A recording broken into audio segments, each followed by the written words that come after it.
अगली मौत किसकी। संजीव अपने दोस्तों राघव और प्रतीक के साथ बियर बार में बैठकर बियर पी रहा था। संजीव आज बहुत खुश लग रहा था। अरे यार, आज की पार्टी में तो मजा आ गया। तुम दोनों दोस्तों के साथ तो मेरी जिंदगी इतनी अच्छी है कि क्या बताऊं कितनी अच्छी है। अरे भाई, अब दोस्ती की है तो जीना मरना सब साथ में। हाँ अरे अरे यार सुनो, जल्दी से एक बियर और ऑर्डर करते हैं ना, एक आखिरी, और उसके बाद ये जश्न यहीं खत्म हो जाएगा। अरे हाँ हाँ, क्यों नहीं। वेटर, जल्दी से 2 बियर की बोतल लेकर आओ। आज मेरे दोस्तों को जश्न मनाना है, क्यों? इतने में वहां पर एक बहुत सुंदर लड़की छोटे छोटे कपड़े पहनकर हाथ में बियर की बोतल लेकर उसके पास आती है। ये लीजिए, आपने बियर ऑर्डर की थी ना, मैं लेकर आ गई। क्या बात है यार, इस बार की वेटर तो बड़ी सुंदर है। अब बियर लेकर आई हो तो अपने हाथों से ही पिला दो ना। हाँ हाँ, क्यों नहीं, जैसा आप बोलोगे मैं वैसा ही करूँगी। क्या बात है यार, अब तो लगता है रोज यहीं आना पड़ेगा। उसके बाद वो लड़की उन तीनों को बियर सर्व कर देती है। पार्टी करने के बाद वो तीनों अपने अपने घर जाते हैं। प्रतीक संजीव और राघव को उनके घर छोड़कर जैसे ही अकेला अपनी कार में आकर बैठता है तो अचानक उसे एहसास होता है जैसे उसकी कार की पीछे वाली सीट पर कोई बैठा हुआ है। वो तुरंत पीछे मुड़कर देखता है। तुम यहाँ क्या कर रही हो? और तुम मेरी कार में कब आई? अरे तुम तो बार में वेटर थी ना। बस ऐसे ही मेरा दिल कर रहा था आपके साथ आपके घर चलने का, इसलिए मैं आपके साथ चली आई। अरे लेकिन तुम मेरी कार में आई कब? अभी कुछ देर पहले तो यहाँ पर मेरे दोस्त बैठे हुए थे। प्रतीक के इतना बोलते ही उस लड़के का चेहरा खतरनाक तरीके से बदल जाता है। उसकी आंखें पत्थर की तरह सफेद और पूरे शरीर पर नीली नीली नसें उभर आती है। गाड़ी चलाओ, पूरी स्पीड में चलाओ, और अगर तुमने गाड़ी रोकने की कोशिश भी की तो मुझसे बुरा कोई नहीं होगा। डर की वजह से प्रतीक के पसीने छूटने लगते हैं। उसका शरीर बुरी तरह से कांप रहा था। प्रतीक बिना कुछ सोचे समझे कार को फुल स्पीड से चलाना शुरू करता है। चलते चलते वो शहर से दूर एक पहाड़ी पर पहुंच जाता है और सामने अब सिर्फ पहाड़ी का किनारा दिख रहा है, जिसे देख प्रतीक घबराकर अचानक से कार को ब्रेक लगाता है। देखो देखो देखो देखो, मुझे छोड़ दो मुझे। अगर मैंने गाड़ी जरा सी भी आगे बढ़ाई तो हम दोनों नीचे गिरकर मर जाएंगे। ये तो तुम्हें पहले सोचना चाहिए था ना। अब कुछ नहीं हो सकता।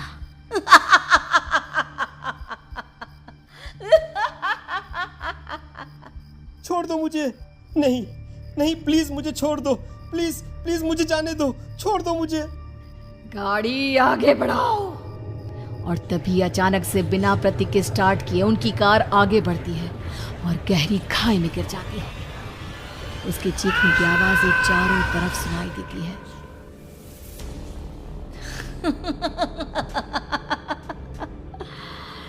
तुझे मारकर मेरे कलेजे में जल रही आग को थोड़ी शांति तो मिल गई, लेकिन अभी ये कहानी खत्म नहीं हुई। और फिर अगले दिन राघव और संजीव को पता चलता है कि प्रतीक की पहाड़ी से नीचे गिरकर मौत हो गई। अरे कल रात की तो बात है यार, हम सब बैठकर पार्टी कर रहे थे, लेकिन मेरी एक बात समझ में नहीं आ रही। राघव शहर से इतना बाहर उस पहाड़ी पर इतनी रात को क्या करने गया था? अरे यार, वही सोचकर तो मैं भी परेशान हूँ। हम दोनों को छोड़ने के बाद तो वो सीधा अपने घर जाने वाला था, और वो आत्महत्या क्यों करेगा भाई? कल रात तक वो कितना खुश था, हमारे साथ सेलिब्रेट कर रहा था। हाँ, लेकिन पुलिस ने तो यही कहा है कि प्रतीक ने अपनी कार को जानबूझकर पहाड़ी से नीचे गिरा दिया और आत्महत्या कर ली। अरे यार संजीव, मेरी तो कुछ भी समझ में नहीं आ रहा है। चल ठीक है, अब मैं अपने घर जाता हूँ। Okay bye. राघव अपने घर में अकेला था। दोपहर का वक्त था। तभी दरवाजे की घंटी बजी। कौन है? अरे 1 मिनट रुको, अभी आता हूँ। राघव ने जैसे ही दरवाजा खोला उसने देखा कि सामने एक बहुत खूबसूरत लड़की खड़ी हुई है। कौन है आप और यहाँ किससे मिलने आई हैं? देखिए ना, बाहर बारिश शुरू हो गई थी, मेरी गाड़ी खराब हो गई है। आपका घर नजर आया तो सोचा कुछ हेल्प ले लेती हूँ। क्यों नहीं, आइए ना, आइए आइए। मेरे कपड़े पूरे भीग चुके हैं, क्या आपके पास टॉवल मिलेगा प्लीज? राघव अपने बाथरूम से एक टॉवल लाकर उस लड़की को देता है। थैंक यू सो मच, अब मैं चलती हूँ। अरे इतनी क्या जल्दी है? आप चाहे तो बारिश रुकने तक यहाँ पर रुक सकती हैं। हाँ। लड़की ने पलटकर राघव की तरफ देखा। नहीं, मुझे जाना होगा, मेरा काम बाकी है। और वो वहां से चली गई। उस लड़की के जाने के बाद राघव अपने बाथरूम में नहाने के लिए गया और जैसे ही उसने बाथरूम में देखा तो उसका टॉवल वहीं पर लटका हुआ था। उसने टॉवल हाथ में लिया तो देखा कि उसका पूरा टॉवल खून के धब्बों से सना हुआ है। अरे अरे ये क्या? ये टॉवल तो मैंने उस लड़की को दे दिया था। ये वापस मेरे बाथरूम में कैसे आ गया? और इस पर ये खून के धब्बे कहां से आ गए? राघव ने आईने में देखा तो उसकी गर्दन पर एक बड़ा सा चाकू का कट लगा हुआ था जिससे खून बह रहा था, जिसे देख राघव के होश उड़ गए। हाँ, अरे ये क्या? मेरी गर्दन इतनी ज्यादा कटी हुई है और मुझे दर्द भी नहीं हो रहा है। ये क्या हो रहा है मेरे साथ? राघव घबराकर बाथरूम से बाहर आया और अपना मोबाइल उठाकर उसने संजीव को फोन लगाया। संजीव जल्दी से मेरे पास आ जाओ। मुझे लगता है कुछ बहुत बड़ी गड़बड़ है, जल्दी आ जाओ।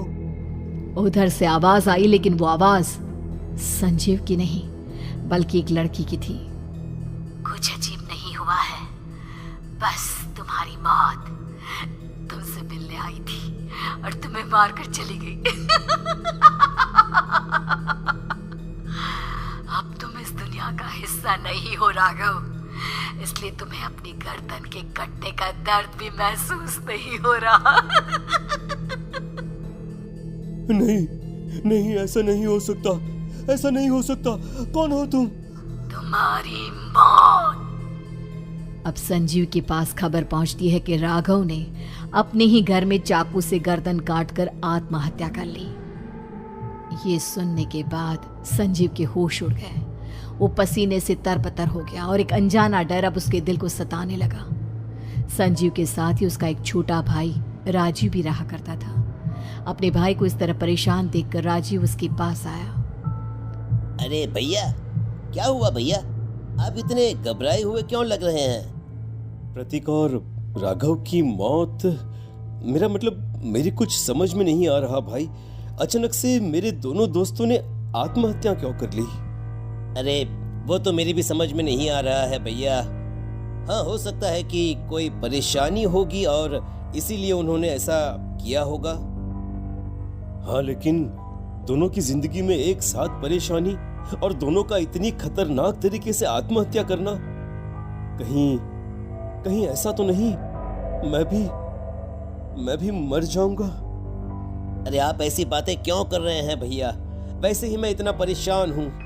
जब से अंजलि ने मेरा साथ छोड़ा है तब से सब कुछ बहुत अजीब सा हो गया है। रोज रात को डरावने सपने आते हैं। ऐसा लगता है जैसे अंजलि बार बार मेरे सपनों में आकर मुझे डराने की कोशिश करती है। अंजलि का नाम सुनते ही संजीव की आंखें फट गई और उसके गले में आवाज अटक गई। उसके चेहरे पर घबराहट साफ नजर आ रही थी। कौन थी वो लड़की जिसने प्रतीक और राघव को आत्महत्या की आड़ में मौत के घाट उतार दिया? और कौन थी अंजलि जो बार बार राजीव के सपनों में आकर उसे डरा रही थी? अंजलि का नाम सुनकर संजीव इतना घबरा क्यों गया? इन सवालों के जवाब जानने के लिए देखिए इस खतरनाक कहानी का अगला भाग।